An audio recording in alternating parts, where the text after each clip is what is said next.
উনি প্রাক্তন মুখ্যমন্ত্রী এবং একজন বিশিষ্ট রাজনৈতিক নেতা বা নেত্রী হিসেবে প্রোটোকল পান জেড প্লাস নিরাপত্তার। আমাদের সরকার আসার পরে উনার নিরাপত্তা তুলে নেওয়া হয়নি। উনি যেখানে খুশি যেতে পারেন, কিন্তু যেখানে পুলিশ মনে করে বা 163 থাকে সেখানে রেস্টেন করা হয়।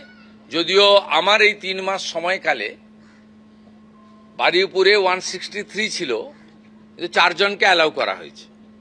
কিন্তু আমাকে 104 বার হাইকোর্টে যেতে হয়েছে। উনি সব জ্ঞান না দিলেই ভালো। উনাকে আমি পরামর্শ দিতে পারি না, বয়সে বড়। মুখ্যমন্ত্রী হিসেবে অনুরোধ করব, আপনি প্রপারলি ডাইরেক্টর অফ সিকিউরিটিকে, সিপি কলকাতাকে, এডিজিএলওকে, যদি ডিজিপি আপনার পছন্দের না হয়ে থাকে, আপনি যাকে পছন্দ করেন, বা আপনার অফিস তো আছে, আপনার পার্টি আছে, এখনো ছোট হয়ে গেলেও আছে, ভেঙে গেলেও আছে, তা আপনি মেল করে আপনার শিডিউল জানালে আপনি যে প্রোটেকশন পান অ্যাজ পার ব্লু বুক, সেই প্রোটেকশন আপনি পাবেন। কালকে আপনি না জানিয়ে এসেছেন এবং ভারতীয় জনতা পার্টির কোনো লোককে আমি ছবিতে দেখিনি। আমাদের এমএলএ বরঞ্চ জানার পরে লোকজনকে সরিয়ে নেওয়ার ব্যবস্থা করেছে। আর আমি সিপিকে ধন্যবাদ দেব, তিনি ডিসির নেতৃত্বে, আমি টিভিতে আপনারা এখনো দেখাচ্ছেন, মাঝে মাঝে দেখেছি, অন্তত কয়েকশো পুলিশ ছিল।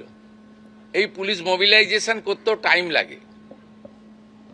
এই পুলিশ মোবিলাইজেশন করতেও একটা থানাতে এত পুলিশ থাকে না, লাইনে থাকে, ব্যাটালিয়ানে থাকে, সেখান থেকে ফোর্স আনতে হয় যখন ভিআইপিরা আসেন।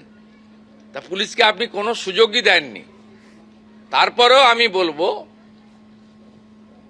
কিছুই ঘটেনি।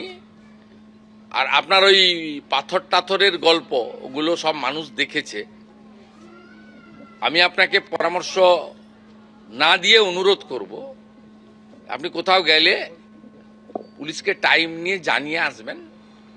যতটুকু ব্যবস্থা করার পুলিশ করবে, এবং আপনার যদি কোনো লোক থাকে তার সঙ্গে লিয়াজো করেই করবে।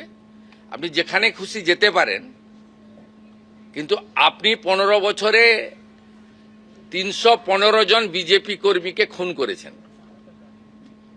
এর সাথে অভয়ার মতো ইনসিডেন্ট অসংখ্য। আপনি কোথাও একবারও কোনো আপনার অপোজিট থটের লোকের বাড়িতে গিয়ে সহানুভূতি দেখিয়েছেন, এ উদাহরণ নেই।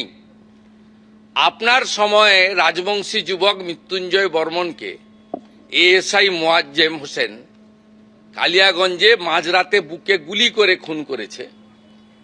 আপনি মৃত্যুঞ্জয় বর্মনের পরিবারের পাশে দাঁড়াননি, কিন্তু আপনার দলের কর্মী এবং আপনার দলের কর্মী স্ত্রী, যিনি তৃণমূল কংগ্রেসের এখানকার কাউন্সিলর, তার বাড়িতে রাজ্যের মুখ্যমন্ত্রী হাই লেভেল টিম নিয়ে এসে পরিবার যা যা চেয়েছে প্রাথমিকভাবে সেটা পূরণ করার মধ্য দিয়ে একটা মুখ্যমন্ত্রীর, শুধু দলের নয় রাজ্যের, এটা আপনাকে আমি বুঝিয়ে দিয়ে গেলাম, শিখিয়ে দিয়ে গেলাম।